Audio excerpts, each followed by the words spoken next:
Got to interviews. Hello, Mr. Knight. What can you tell us about the game we're about to see today?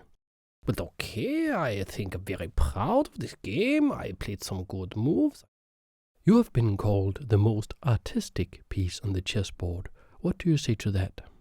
Artistic? Okay, I can see what you mean, but okay, I jump around, I have instinct maybe, and also I take in new ideas from outside, train the brain. Can you tell us about how you train the brain outside of chess? Well, that's very simple. I use Brilliant. I can show you actually. Come with me.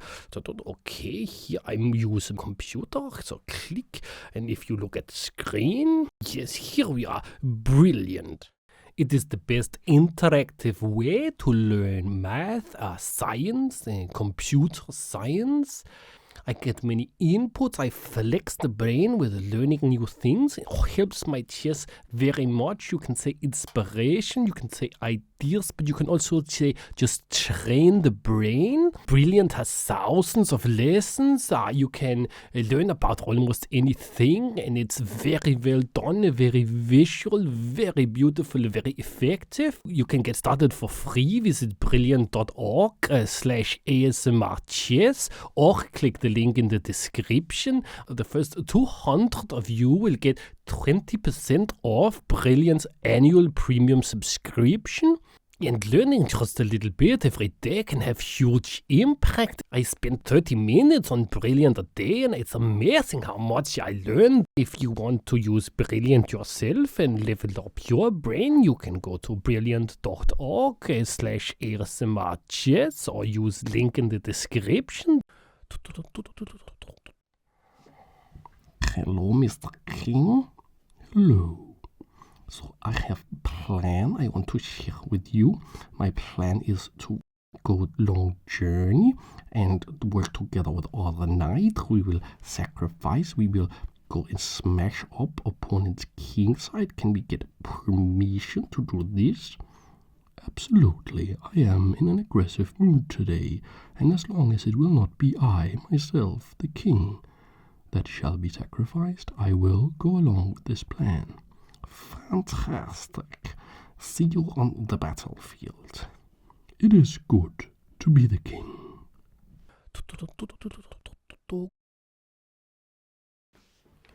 Hello, and welcome to ASMR Chess. D4 by Alexander Moiseenko, a 2600 plus Grandmaster, versus my countryman Kassa Korley with the black pieces. Kassa is an IM working to become a GM, and he's rated 2450 about at this game, at the point of this game. And he plays pawn to d5, the queen's pawn opening. Moiseenko plays pawn to c4, the queen's gambit. That will be the canvas upon which this masterpiece is painted. I say that Kassa is a countryman of mine. I am Danish.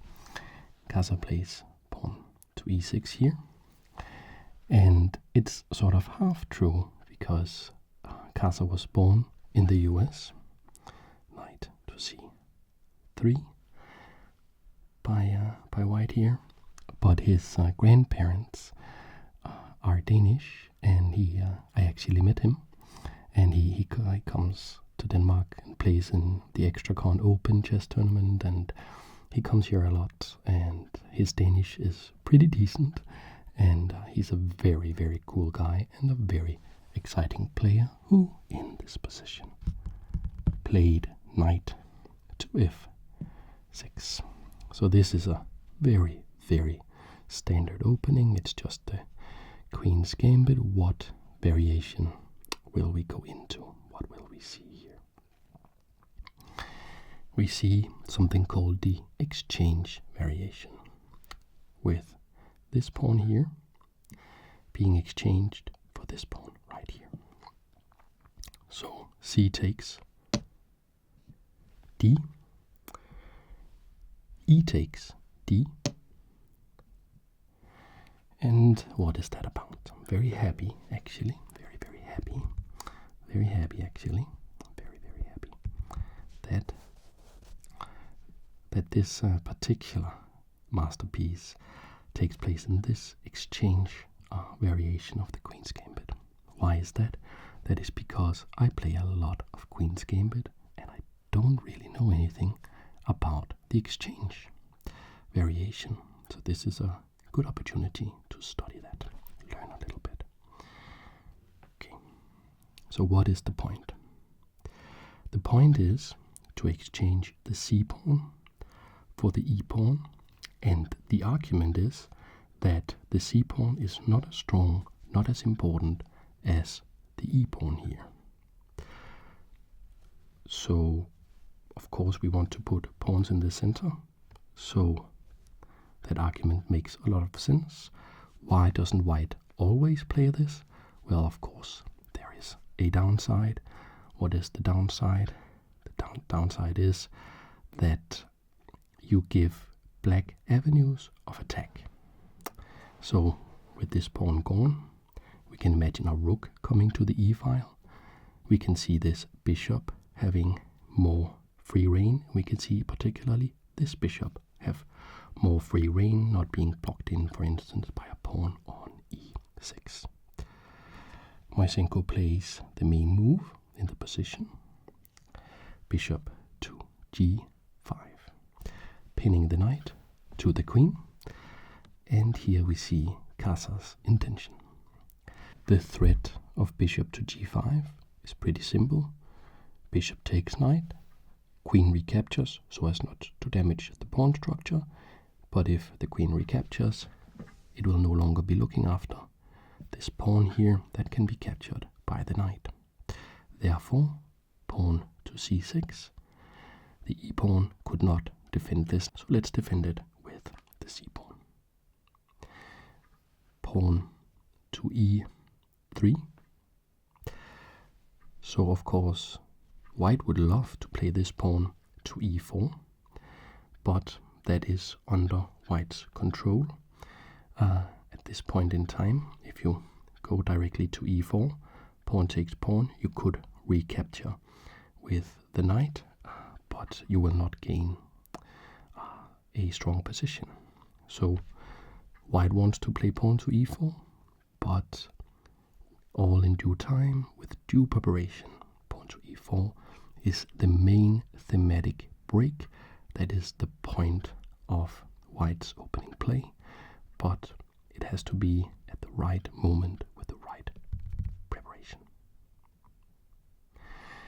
And here there are some 4,500 games in the database here, and almost all of them have bishop to e7, which just makes so much sense because bishop takes not bishop takes knight, but the pin here on the knight is this knight. It looks like it has all these squares. You can see all the blue squares, but it can't move to any of them because the bishop pins it to the queen.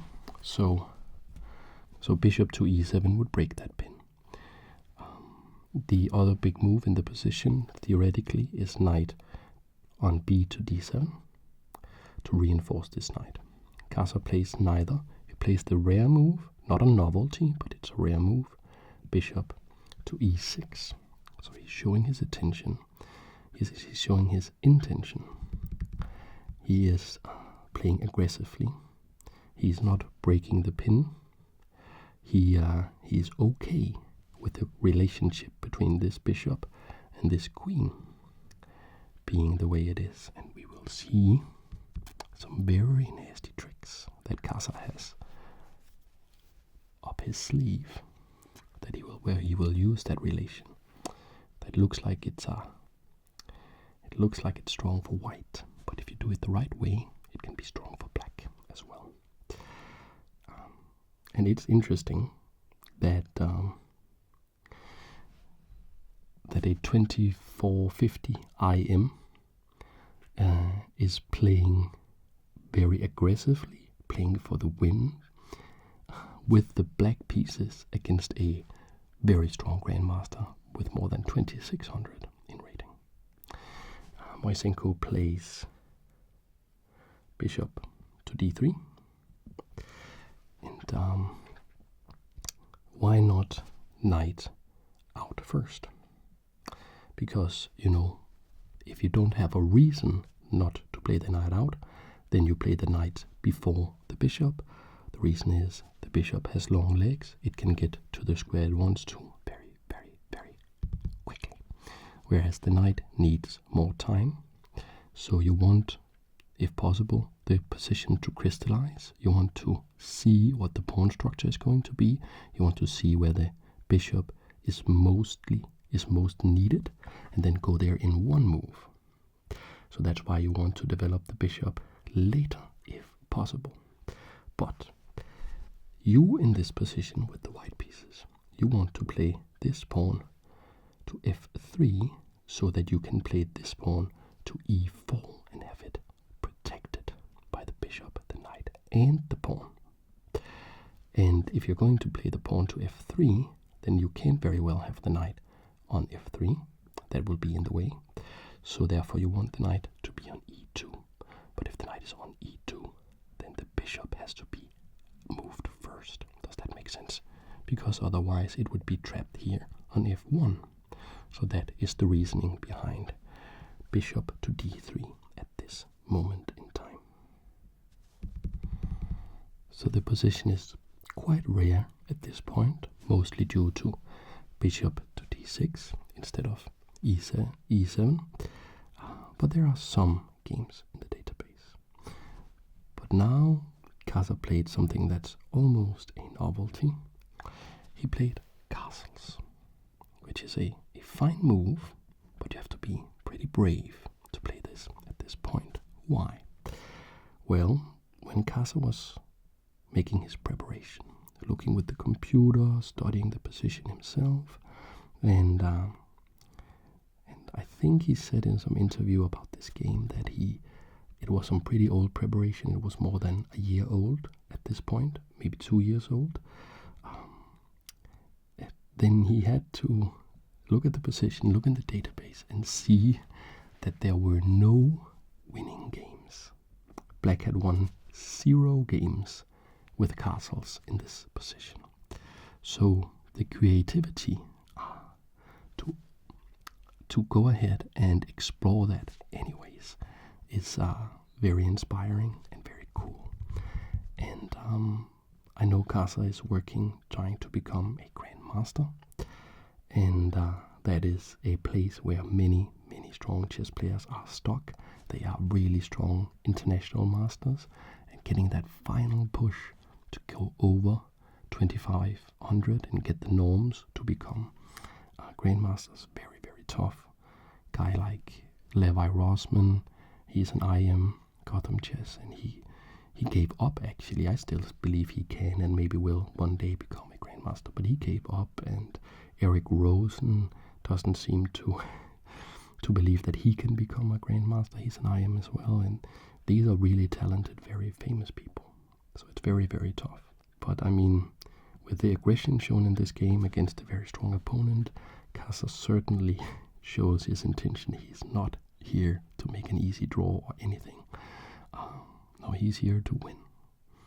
And also I'd say, if he never becomes a grandmaster, he will always have this game.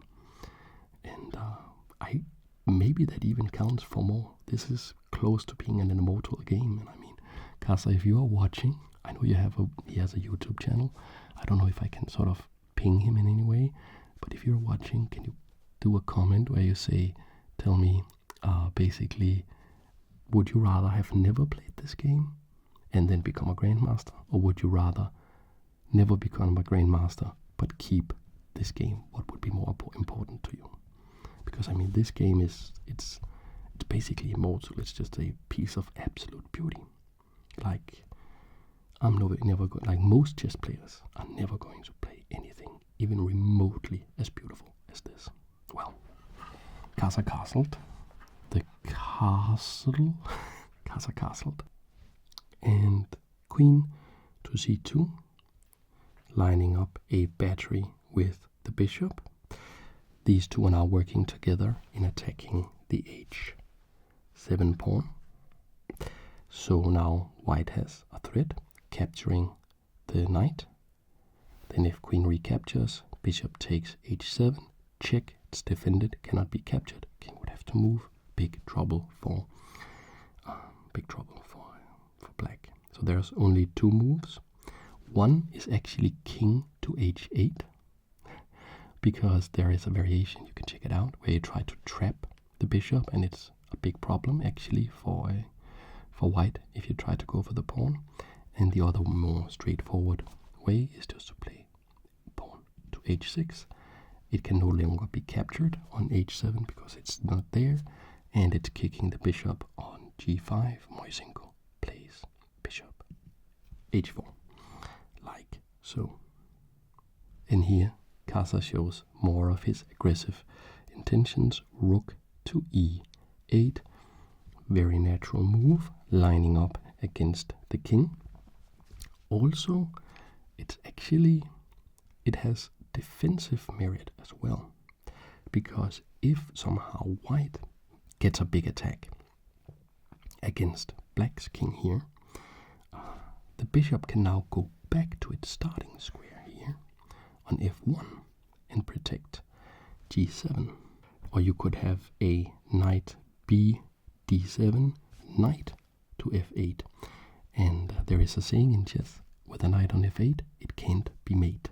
So that knight would defend the h7 square. It would be a very strong defensive piece. So with rook e8, Kassa is allowing himself to switch gears and be both aggressive, or switch gears and be defensive if he needs to. And here, where we were going with this knight, so not to f3, knight g to e2, so that we can later play f3, so we can play the thematic break in the position, which is pawn to e4. That is all white wants to do. When that is achieved, white will have a very, very strong position. That is the strategical goal. Now Kassa starts doing his black magic with the black pieces, because here he shows his preparation. Pawn to a5. So what is that? What is that? That is such a cool move, because what it's doing is, of course, we're expanding. Maybe we will play pawn to b5 at some point and attack the queen side, maybe. So there are some merit to this move in an aggressive queenside attack, but it has a more subtle point that I really like. This rook here is now defending a6, and in a little while you will see why that is important. In this position, Moiseenko played a bit of a mysterious move. It is the best move. Stockfish at a certain depth, at least, says pawn to h3 is the best move. And of course, it does take away some entry squares, particularly g4. So there's no bishop g4, but it doesn't seem as if bishop to g4 is sort of the main threat in the position. Yeah, there was a bit of a mysterious move to me, but it is the strongest move. Maybe it is supporting a possible pawn to g4 that could then go to g5 and be very aggressive. But we don't get to see that, because Kassa plays knight not to d7, not knight b d7. No. that, if he wanted to play that, he would have played it in the main line earlier when everybody else was playing it. No, he played it to a6, like so.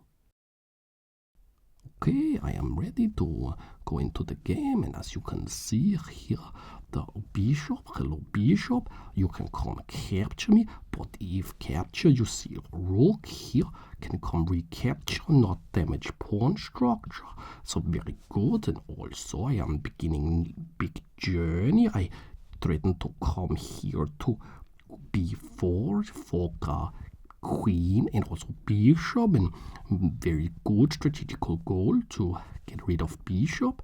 So what will white do about that? So yeah, so it's tough doing the accent, but yeah, let me know if you like it or if I should stop that. Anyways, so knight b4 is threatened with the, as the knight said, with the fork here on bishop and queen. So, and we're not going to capture, because this bishop is sort of one of the main points of the whole opening play for white here. So we're not going to give it up for the knight, because rook can recapture, so we wouldn't get anything really for it. If b had to capture the b pawn, we would mess up black's pawn structure. Then we could discuss capturing the knight with the bishop, but if we don't get anything for it, no way. So just a3, pawn to a3, taking away b4, so there's no knight jump to b4. But the knight, you see here, I will go to c7, so interesting. So now the knight here is it has started a journey. I think he called it the Tour de France or the Tour de Force of knights. Kassa did in some interview. I'm not really sure. But yeah, this knight has a long journey and will be very, very brave and work together with its very brave brother or sister. I don't know. Knights, are they male or female? I don't know. Maybe this one is male and this one is female. So they are brother and sister. And yeah, they will work together, brother and sister, to just absolutely go nuts on white's position and say all the strategical grandmaster positional chess you're doing, forget it. I have original, cool, tactical ideas, and I'm just going to overwhelm you and crush you. And let's see if white was anticipating any of that. Well, a little bit maybe, because here we saw castles. So this is the last developing move for white. Now all white's pieces are in position, almost optimally placed. Now it's time for white to go for the next step, and that is to play pawn to e4. So Bobby Fischer said pawn to e4 is best by test. He meant that on the first move, and you can say that the point of playing pawn to d4 on the first move instead of pawn to e4, you could say a way to conceptualize that would be that the whole opening when you play pawn to d4 is to see if you can find a extra beneficial way to play pawn to e4. So both one pawn e4 or one pawn d4 wants to play pawn e4, but in two different ways. Okay. So after castle, the knight goes to e6. So knight on b8, a6, c7, e6 now. So it's looking here. Both of these guys are showing their intention. They're looking at the king. They're looking at the defenses here. Okay, what will they do, brother and sister? How will they smash open the king side here? First of all, Moiseenko said, wait a minute. You put a knight on e6, but then the rook can no longer see my e3 pawn. And I had all these elaborate ideas on how to defend the e pawn, so you couldn't come in and capture it when I play pawn to f3. But when you put the knight there, I can just play pawn to f3 right away, so that I can play pawn to e4 on the next move, and you can't do anything about it. Do you think I could do nothing about it? Nothing? Let's see. I go to g5. Kassa played knight to g5. Basically allowing white to fulfill his dream. Now I can just play pawn to e4. He has so many defenders, the pawn, the bishop, the queen, and the knight, all defending e4. And he will have achieved his strategical goal. And this is the point of Kassa's preparation. Because in this position, white is still doing fine. White has a good position. And f3 was a good move, the move before. But the crazy thing is that now, after knight to g5, the best move is pawn to f4. That is so counterintuitive. You can't chop this knight off, by the way. Bishop takes knight, h takes knight, because this pawn here on g5 will not be weak. It will not be subject to attack. And when it's not subject to attack, all you did there was give up your dark squared bishop, thereby making this dark square bishop extremely, extremely strong. So playing pawn to f3 to give black a move to then play pawn to f4, that is something that is very hard for a human to do. For a computer, it just calculates and see if it's the best move. It doesn't have any bias, but it seems like it's just wasting a move for a human. And instead, Moiseenko very happily played the move he had been basically building towards the entire game. He played pawn to e4. And now the real, true black magic begins. These black pieces, particularly brother and sister knight, they are going to go absolutely nuts. Before I show you the move, a little bit of housekeeping.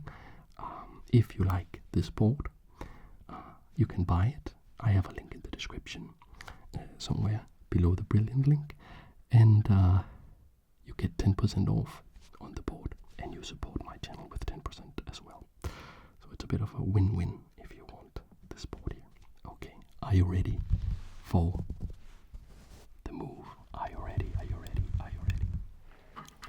Knight. Yes, here we go. Knight takes e4.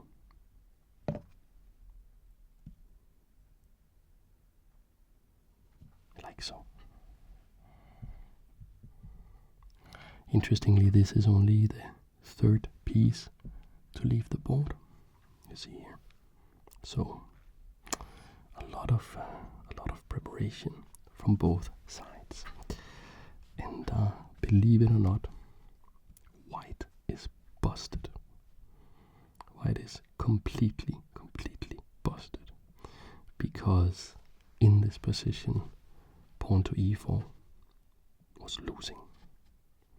But you have to play as black so precise and so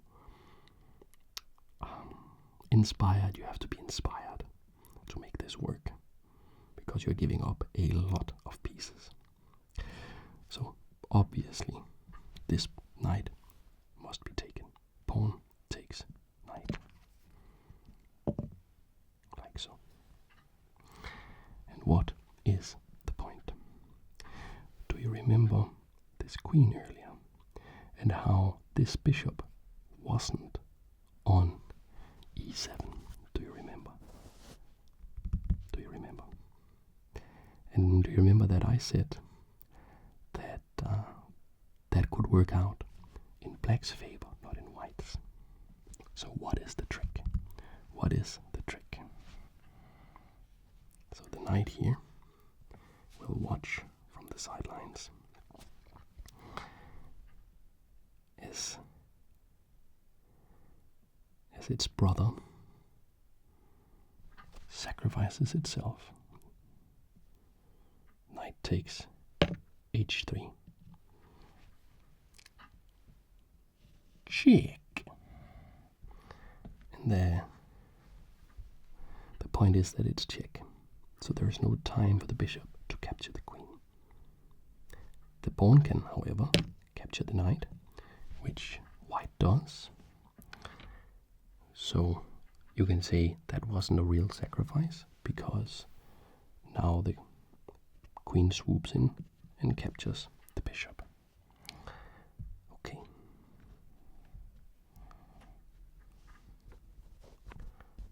The two knights here, particularly the one that went all this long way to sacrifice itself on h3. What did they achieve? Well, they made the other pieces stronger. Look at this bishop just slicing in, looking at h3. Look at this bishop just slicing in, looking at h2, looking at g3, and look at this rook. So rooks like open files, and if you could teleport this rook to g6, then it would be game over in a couple of moves, in 2 moves, or 3 moves or something. So white has to react very, very fast. But of course, white is of material, and if white can stabilize, if white can profitably play e5, that means if white can play e5 without black being able to gain some advantage from that move, then white is winning. And you will see later why e5 can't be played. Okay, so in this position, rook to f2. This is a nice defensive move. Protect here on the second rank, and also it's prophylactic because Kassa plays bishop takes h3, and then that rook would probably have to move anyway because it would be attacked. Okay, and here Moiseenko plays the best defensive move, which is rook to d1. So this is trying actually to protect the d4 square. And all these pieces, they were all working towards the goal of playing e4 with advantage. But because of the sacrifices by these two amazing knights here, yeah, we are going to enjoy the show after we open the floodgates towards you. Because of the amazing work of these two knights, the defenses have been shattered around white's king. And what does that mean? It means that you don't have time for the slow maneuvering push, positional strategical push, and instead these pieces are just treading on each other's toes.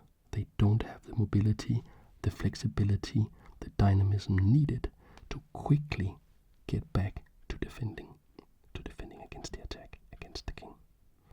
But exactly how do we proceed here? And the star player, of course, star players of the game, of course the knights. But this rook here is also a star. And the next move must just have been, I mean, maybe even Moiseenko was like, okay, if I'm going to lose, then let me lose against moves as brilliant as these. This move is just so cool. It's the empty square piece sacrifice. Rook to e5. So this comes with the absolute devastating threat of rook to g5. That will end the game. But Kassa had missed that this pawn here can actually come in and capture the rook. And now he has almost no pieces left. Look how much he sacrificed here. No, Kassa did not miss that. He played rook e5 with a lot of ideas in mind. First of all, it makes sure that you can't play pawn to e5, which would shut this bishop down, because there's a rook in the way.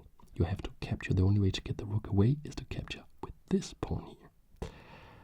And he was forcing Moiseenko to do that, because if he hadn't, then the devastating threat of rook to g5 was coming. But why was it so important to not allow the e4 pawn to go to e5, but instead get the d pawn to capture? Maybe you think, okay, bishop will take and we will have threats here. No. Bishop c5, pinning the rook, looking directly at the king. So, in a very, very, very tough spot here. And I just love these moves by black. Now, black is actually threatening to just play queen, takes f2, and that will be checkmate in 2 moves. King h1, queen g2, checkmate. And so how do you defend against that? You could say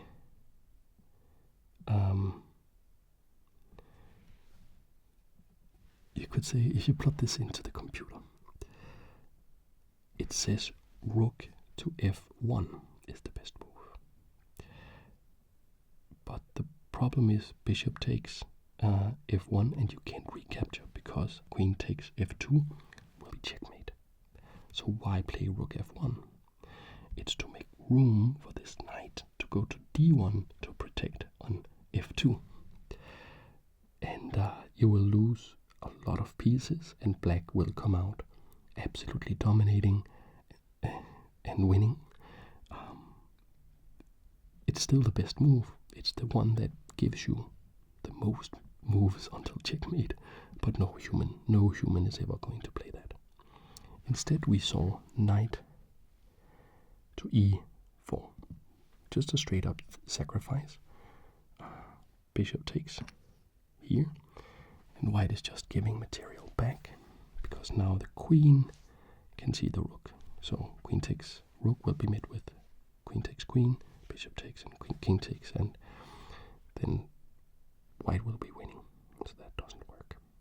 Now rook d2 by white, trying to really protect this f2 rook. But the problem is there's going to be a checkmate against the poor king, with these 2 bishops just being super aggressive, taking away a lot of squares, and the queen now sliding in to g3. That is check. There is only one legal move, because this rook can't move, so you go to h1 with the king. But how do you proceed? How do you actually finish the game?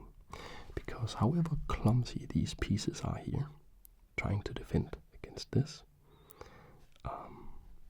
well, there are a lot of them. Even a lot of clumsy people can do great harm to you.